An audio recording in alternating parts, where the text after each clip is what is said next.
দেখো বন্ধুরা, আমার এই বাগানটাতে এই যে দেখতে পাচ্ছ পড়ে রয়েছে সব কুলের ডাল। কুল গাছ কেটে পরিষ্কার করে ফেলেছি। এই সব কুল গাছ ছিল এবং তার ভেতর দিয়ে দেখো সব লেবু গাছ দেখতে পাচ্ছ, একদম ওই ঘর অবধি টোটাল লেবু গাছ আছে। তো দেখো বন্ধুরা, এর আগের ভিডিওতে দেখানো হয়েছে যে লেবু গাছে খুব পরিমাণে জল দেওয়া যাবে না।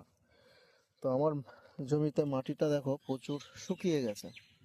তো এই মুহূর্তে আমি যদি গাছে এই যে হালকা পরিমাণে জল না দিই, তাহলে এই ফুলগুলো শুকিয়ে ঝরে পড়ে যাবে। প্রচুর পরিমাণে ফুল এসছে, তো এই ফুলগুলো টিকবে না। তো বেশি পরিমাণে জল দেওয়া যাবে না, হালকা পরিমাণে জল গাছের গোড়ায় ব্যবহার করা যেতে পারে।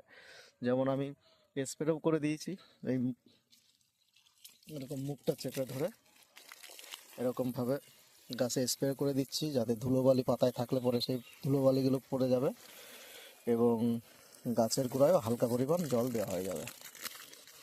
তো বন্ধুরা, তোমরাও ঠিক তোমাদের জমিতে যদি এরকম মোটরের ব্যবস্থা থেকে থাকে, তাহলে তোমরা এভাবে ঠিক দিয়ে দিতে পারো। আশা করি তাতে কোনো গাছের ক্ষতি হবে না, কারণ জমিটা পুরো শুকিয়ে শুকিয়ে গেছে। তো তাই এইটুকু পরিমাণ জল আমি জমিতে দিয়ে দেবো।